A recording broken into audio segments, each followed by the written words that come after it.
Hi guys, welcome to my channel and to Let's Talk Ships. Before I gonna say something about this video, please forgive me, I have to apologize for the last two videos that I made. I actually want to say that I kind of decided to, how should I say, create debate about what I'm showing you guys and share my own personal opinion. The thing is that there's so many good YouTubers out there. I'm talking about Flamu, Notzer, iChase Gaming, and so many others that even though I will, let's say, show you guys the best replay what I'm just playing, or another of my subscribers viewers replay awesome gameplay, my channel will never grow because there's so many good players up there, and there's so many other YouTubers. They share same information, maybe even same replays and stuff like that. So guys, I decided from my channel to more focus about the new oncoming ship, the new oncoming let's say new type of weapons, and so on and so on.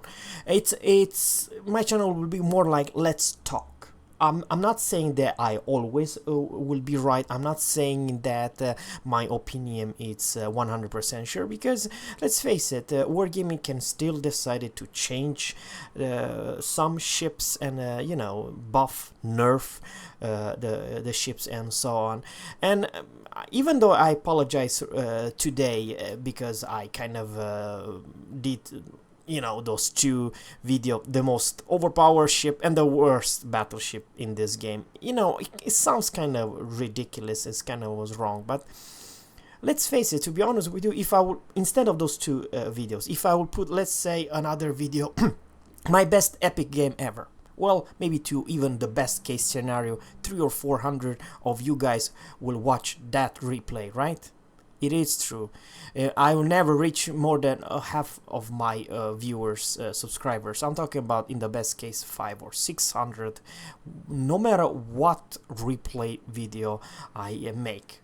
But if I'm telling about new oncoming Russian line, or hell, how should I say, the new oncoming Roma Premium Tier 8 battleship, or shall I say the new oncoming type of weapon, what Russian destroyer will receive, then it's totally different story. Then instead of, you know, 200-300 viewers, I might receive, you know, sooner or later 10,000 views. So that's the reason I'm saying, guys, that I made my mind to talk about ships in general, and you know, my recommendation build and stuff like the last video I put was what ship do I recommend in ranked battle for tier 6 and so on. That was much more successful in viewers than any of my replays and stuff like that. So guys, what is the reason I have a dyslexic term? Because Wargaming decided to have a new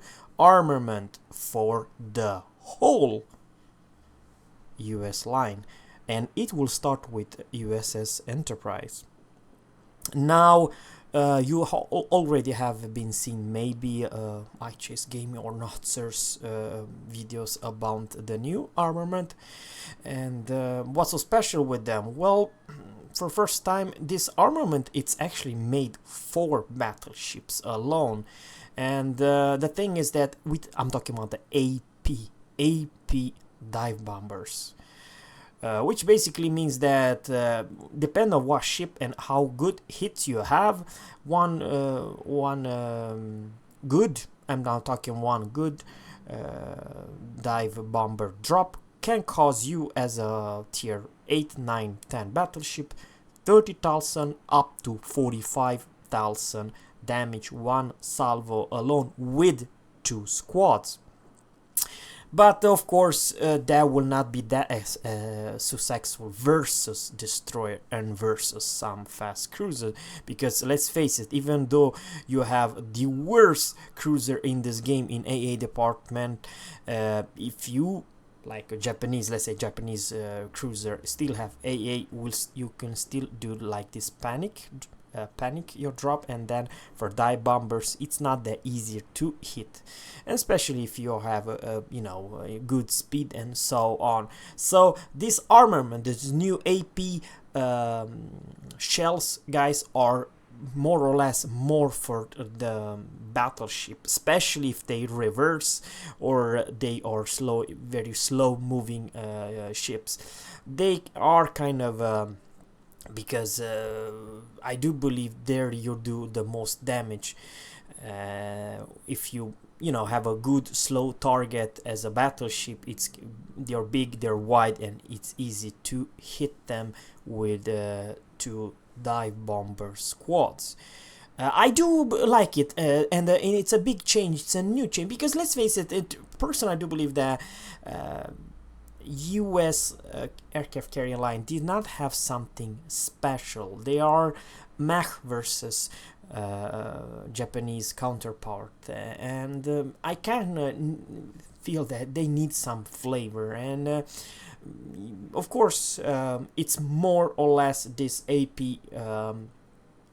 shells are for battleships only, because I do believe, even though you can actually citadel from deck and down to the citadel to some cruisers, it's still not gonna be a easy target. I'm talking about the cruiser, but for the battleship, oh yeah, it's a different story. And of course you cannot have the HE dive bomber and the AP at the same time. Before you go to press battle, you need to decide whatever you want, if you want the AP or the HE, so you cannot have both. But I do believe if Wargaming decide, this is still in test, work in progress, so it's depend of how successful this USS Enterprise with those two options, AP and HE dive bombers options. I do believe in the next phase the Wargaming might decided to add to the whole US line, and I'm talking about mid-tier and highest aircraft carriers options. Please let me know what you think about this new armament, because after all it's a still new type of AP, which it's special made for US carrier alone. So guys, once again, thanks guys for watching, and please tell me, what do you personally think about the USS Enterprise and her flavor with this option, with this opportunity. I wish you have a good and fantastic day, and always captains, fair seas, and goodbye.